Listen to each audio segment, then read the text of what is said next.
ஆந்திர மாநிலத்தில் பணியில் இருந்த 2 போலீஸ் கான்ஸ்டபிள்கள் நடு ரோட்டில் கும்மாங்குத்து விட்டுக்கொண்ட சம்பவம் பெரும் பரபரப்பை ஏற்படுத்தியது.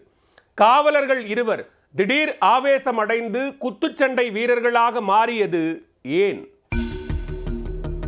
ஆந்திர மாநிலம் சத்தியசாய் மாவட்டத்தில் உள்ள பிலிகுண்ட்லு பகுதியில் போலீசார் சாவடி அமைத்து வாகனங்களை சோதனை செய்து வந்தனர். இந்த பணிக்கு அப்பகுதி அருகே உள்ள ஆக்லி காவல் நிலையத்தில் இருந்து நாராயணசுவாமி நாயக், சிவக்குமார் ஆகிய 2 காவலர்களை நியமித்திருந்தனர். அப்போது என்ன காரணத்தாலோ அவர்கள் 2 பேருக்கும் இடையே திடீரென வாய் தகராறு ஏற்பட்டுள்ளது.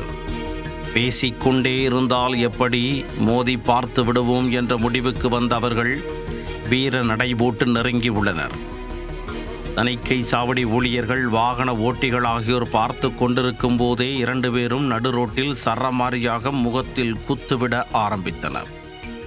மைக் டைசனும் முகமது அலியும் மோதிக்கொள்வது போல் ஆக்ரோஷமாக குத்துக்களை அள்ளிவிட்டு பரிமாறிக்கொண்டனர்.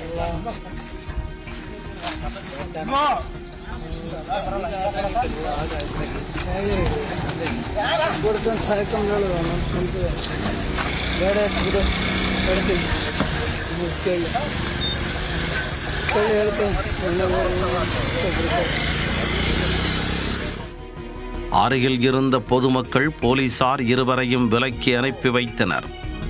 சாதாரணமாக பொதுமக்கள், குறிப்பாக குடிமகன்கள் நடுரோட்டில் சண்டை போட்டுக் கொள்வதும் அவர்களை போலீசார் விலக்கி அனுப்பி வைப்பதும் வழக்கம். ஆனால் இந்த சம்பவத்தில் சண்டை போட்டுக்கொண்ட போலீசாரை பொதுமக்கள் விலக்கிவிட்டு அங்கிருந்து அனுப்பி வைத்தனர். இந்த தகவல் அறிந்த போலீஸ் உயர் அதிகாரிகள் 2 மீதும் விசாரணைக்கு உத்தரவு பிறப்பித்துள்ளனர்.